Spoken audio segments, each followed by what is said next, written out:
تو پیارے بچوں، آج جو ہے ہم جو پڑھنے جا رہے ہیں، کیا پڑھیں گے؟ اردو نثر، ٹھیک ہے؟ اور اردو نثر میں ہم جو آج جو ہمارا مضمون ہے، جو ٹاپک ہے، وہ ہے ناول، ٹھیک ہے؟ دیکھیے، اردو نثر کی جہاں بھی شروعات ہوتی ہے، جو بھی چاہے آپ 9th میں رہیں، 10th میں رہیں، فرسٹ ایئر میں رہیں، انٹر میں رہیں، تو اردو نثر کی شروعات جو ہے وہ عام طور پر جو ہے ناول سے ہوتی ہے۔ جیسے میں نے آپ کو بتایا تھا کہ جو ہے شاعری میں آپ جائیں گے تو شاعری کی شروعات کہاں سے ہوتی ہے؟ غزل سے ہوتی ہے، ٹھیک ہے؟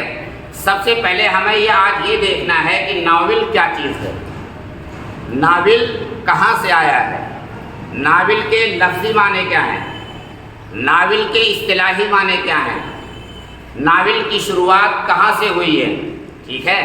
اردو میں ناول کیسے آیا ہے، اردو میں ناول نگار کے موجد کون ہیں، ٹھیک ہے؟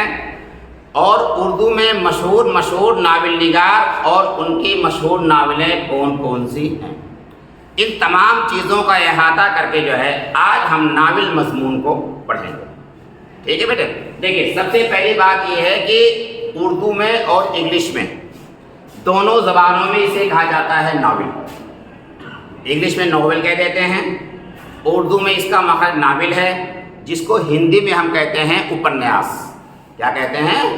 اپنیاس کہتے ہیں ہندی میں، اردو میں اور انگلش میں عام طور پر اسے ناول کہا جاتا ہے، ٹھیک؟ ناول جو ہے کہا جاتا ہے اطالوی زبان کا لفظ ہے، اور کہیں پر کہا جاتا ہے کہ ناول جو ہے یہ انگریزی زبان کا لفظ ہے۔ NCERT کی جو کتاب ہے ہمارے 10th کلاس میں، اس میں یہ کہا گیا ہے کہ ناول انگریزی زبان کا لفظ ہے، ٹھیک ہے؟ یا بہت سے لوگوں نے کہا کہ اطالوی زبان کا لفظ ہے لیکن نکلا انگلش سے، انگریزی سے، ٹھیک ہے؟ دونوں جوابات صحیح ہیں، کوئی بات نہیں ہے۔ تو ناول انگریزی زبان کا لفظ ہے جس کے معنی ہیں نئے یا انوکھے چیز کے، ٹھیک ہے؟ انگریزی ناول جو ہے انگریزی زبان کا لفظ ہے جس کے معنی ہیں نئے یا انوکھے چیز کے، ٹھیک ہے؟ اور قصہ نگاری کو یہ نام اس لیے دیا گیا کیونکہ اس کا انداز پرانی داستان کے مقابلے میں نیا تھا، ٹھیک ہے؟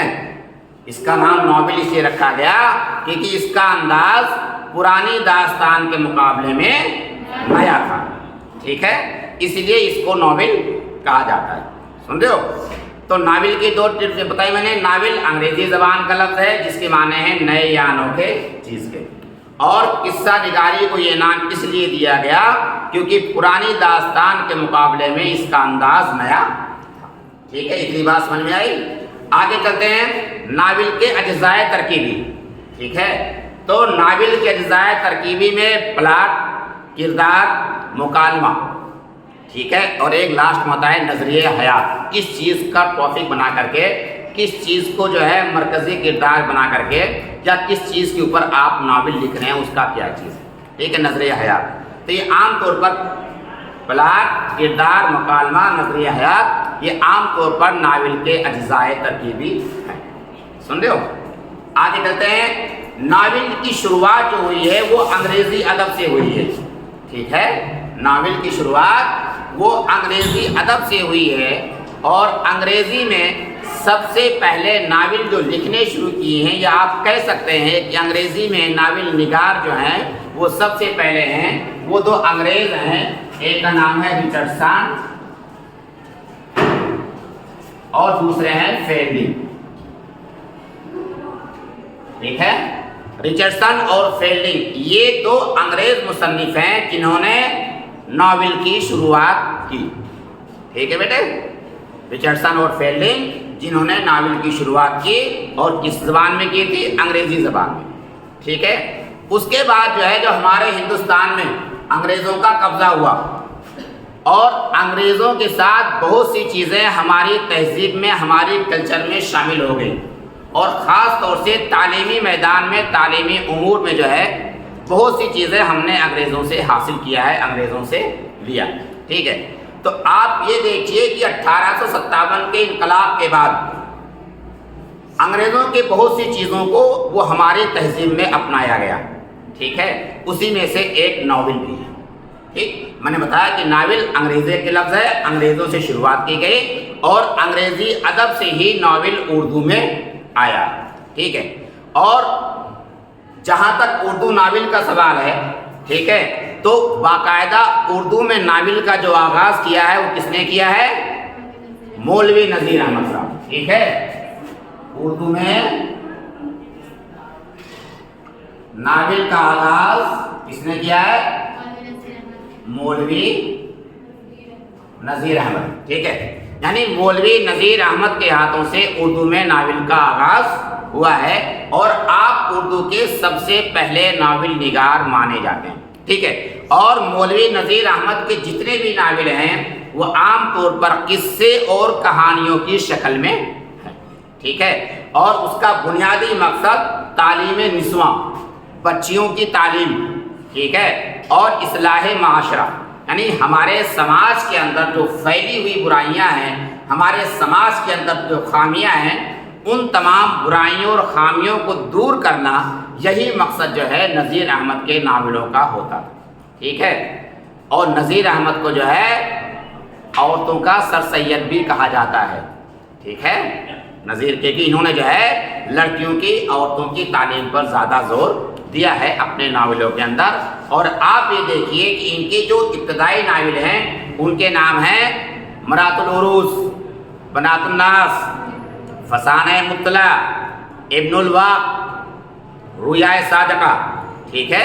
یہ تمام کے تمام جو ہے نذیر احمد کے ابتدائی ناول ہیں، لیکن بتایا میں نے کہ ان کے ناولوں کا مقصد جو ہے صرف سماجی اصلاح اور تعلیم نسواں تھا، ٹھیک ہے، سماج کے اندر پھیلی ہوئی برائیوں کو دور کرنا اور اپنے بچوں کی تعلیم و تربیت کا خیال رکھنا، ٹھیک ہے، یہ نذیر احمد کے ناولوں کا فرسٹ موضوع تھا، ٹھیک ہے۔ اب یہاں پر دیکھیے، آپ نے بتایا میں نے کہ اردو میں سب سے پہلے ناول کی شروعات کس نے کی؟ مولوی نذیر احمد نے، ٹھیک ہے۔ ان کے ناولوں کے نام بتایا میں نے آپ کو، مرات العروس، ابن الواق اور رویائے صادقہ، بنات الناس، توبۃ النسوء وغیرہ وغیرہ، ٹھیک ہے۔ اب یہاں پر جب ناول کی شروعات ہوئی، اور شروعات کہاں سے ہوئی؟ سماجی اصلاح اور تعلیم نسواں کا موضوع بنا کر کے، ٹھیک ہے۔ مولوی نذیر احمد کے بعد جو ہے اردو میں دوسرا نام جو آتا ہے وہ آتا ہے پنڈت رتن ناتھ سرشار کا، ٹھیک ہے۔ پنڈت رتن ناتھ سرشار جو ہے یہ اردو کے دوسرے سب سے مشہور ناول نگار مانے جاتے ہیں، ٹھیک ہے۔ مولوی نذیر احمد کے بعد جو ہے اگر کسی کا نام آتا ہے تو وہ نام آتا ہے پنڈت رتن ناتھ سرشار کا، ٹھیک ہے۔ اور انہوں نے بہت سارے ناول لکھے ہیں، جیسے کوہ سرسار، جامع سرسار، پی کہاں، ٹھیک ہے۔ لیکن ان کا سب سے مشہور ناول جو اردو ادب میں زیادہ مشہور ہوا ہے اس کا نام ہے فسانہ آزاد، شاباش، ٹھیک ہے، اس کا نام ہے فسانہ آزاد۔ فسانہ آزاد جو ہے پنڈت رتن ناتھ سرشار کا جو ہے سب سے مشہور ناول ہے، جس نے قاعدے میں آزاد کو زندہ جاوید بنا دیا ہے۔ اور اس ناول کے اندر کیا چیز ہے؟ لکھنؤ کی تہذیب اور اس کی معاشرت، یہاں تک کہ اس کی ترقی اور زوال، ٹھیک ہے، کہ نوابوں، رئیسوں، بادشاہوں یا خوشحالی کے دور میں جس وقت ہمارے ملک میں اپنی حکومت تھی، اس وقت لکھنؤ کی تہذیب، ثقافت، یہاں کی رونق، یہاں کی محفلیں ایک اعلیٰ شان کی، ایک اعلیٰ قدر کی نگاہ سے دیکھی جاتی تھی، ان میں اعلیٰ شان اور اعلیٰ جو ہے ظرف پایا جاتا تھا۔ لیکن جو ہے وہی انگریزوں کے آنے کے بعد جو ہے اور اسی طریقے سے ان کے لوٹ کھسوٹ کے بعد جو ہے کیا ہوا کہ ہمارے لکھنؤ کی تہذیب اور ہماری ثقافت، ہمارا کلچر تمام کے تمام برباد ہو گیا۔ تو لکھنؤ کی تہذیب، اس کی زوال، اس کی معاشرت کی تمام تصویر اگر ہمیں ملتی ہے تو وہ ملتی ہے رتن ناتھ سرشار کے ناول، اس میں فسانہ آزاد میں، ٹھیک ہے۔ فسانہ آزاد میں یہ تمام چیزیں ہمیں مل جاتی ہیں۔ اور فسانہ آزاد ایک ناول کے ساتھ ساتھ جو ہے اس کے جو مین کردار ہیں وہ ہیں میاں آزاد اور خوجی، ٹھیک ہے۔ آپ نے جو ہے فرسٹ ایئر میں مصاحبوں کی نوک جھوک پڑھی ہوگی، ٹھیک ہے۔ 9th کلاس میں جو ہے ریل کا سفر، موری کا سراپا پڑھا ہوگا۔ یہ تمام کے تمام جو ہے اسی ناول سے ماخوذ پیراگراف ہیں، ٹھیک ہے۔ تو کل ملا کر کے جو ہے فسانہ آزاد ایک ایسا ناول ہے جس میں لکھنؤ کی تہذیب، اس کی زوال، اس کی ترقی، اس کی بربادی، تمام چیزوں کا ذکر جو ہے رتن ناز سرشار نے بہت ہی خوبصورتی کے ساتھ کیا. ٹھیک ہے، تو دو نام بتایا میں نے آپ کو. ناول کی شروعات کس نے کی؟ مولوی نذیر احمد نے. ٹھیک ہے، اس کے بعد دوسرا نام کس کا آتا ہے؟ پنڈت رتن ناز سرشار کا. انہوں نے بہت سارے ناول لکھے ہیں، لیکن سب سے مشہور ناول جو ہے وہ ہے فسانہ آزاد. ٹھیک ہے، اب پنڈت رتن ناز سرشار کے ساتھ ساتھ جو ہے ایک نام اور ملتا ہے اردو ناول نگاری میں، اور وہ ہے عبدالحلیم شرر. ٹھیک، شاباش. ٹھیک ہے، عبدالحلیم شرر. عبدالحلیم شرر نے ناول میں ایک نئی چیز کا اضافہ کیا.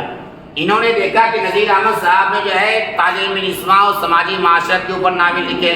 رتن ناز سرشار نے جو ہے لکھنؤ کی تہذیب، اس کی ترقی، اس کی زوال، اس کی جو ہے خوبصورتی، اس کی تباہی بربادی، سب چیزوں کا ذکر پر جو ہے ناول لکھے. انہوں نے یہ کہا کہیں ایسا نہ ہو کہ آنے والی نسلیں، ٹھیک ہے، جو ناول کے دل دادا ہوں، یا آنے والی نسلیں جو تعلیم کے میدان میں تو آگے بڑھیں لیکن اپنی پرانی تاریخ کو بھول جائیں وہ. ٹھیک ہے، تو انہوں نے سب سے پہلا کام کیا کیا کہ ناول کے اندر جو ہے تاریخی چیزوں کو پیش کیا. ٹھیک ہے، ناول کے اندر تاریخی چیزوں کو سب سے پہلے پیش کرنے والے کون ہیں؟ عبدالحلیم شرر. یہ تیسرا سب سے بڑا نام جو ہے ناول نگاری میں ہمیں ملتا ہے. ٹھیک ہے، عبدالحلیم شرر. تو عبدالحلیم شرر جو ہیں یہ تاریخی ناول نگاری کے موجد ہیں. ٹھیک ہے، آپ سے سوال کیا جائے اگر کہ تاریخی ناول نگاری کی موجد کون ہے تو عبدالحلیم شرر. ٹھیک ہے، اور انہوں نے بہت سارے ناول لکھے ہیں. ہاں، جیسے زوال بغداد ان کا مشہور ناول ہے. ٹھیک ہے، لیکن جو ہے فلورا فلورنڈا بھی ان کا جو ہے بہت مشہور ناول ہے، لیکن ان کا سب سے مشہور ناول جو ہے وہ ہے فردوس بری. کیا نام ہے؟ فردوس بری جو ہے یہ ان کا سب سے مشہور ناول ہے. فردوس بری اور زوال بغداد اور بہت ساری ناول جو ہے انہوں نے بہت لکھے ہیں، لیکن کل ملا کر کے جو ہے ان کو تاریخی ناول کا موجد کہا جاتا ہے. ان کو تاریخی ناول کا موجد کہا جاتا ہے. اور آپ سے باقاعدہ جو ہے مقابلہ جاتی امتحانات میں جو ان کے اوپر بہت سارے سوال آتے ہیں. تاریخی ناول کا ایجاد کس نے کیا؟ تاریخی ناول کی موجد کون ہے؟ فردوس بری کس کی تخلیق ہے؟ ٹھیک ہے، زوال بغداد وغیرہ یہ تمام کے اوپر باقاعدہ سوالات آپ سے پوچھے جاتے ہیں.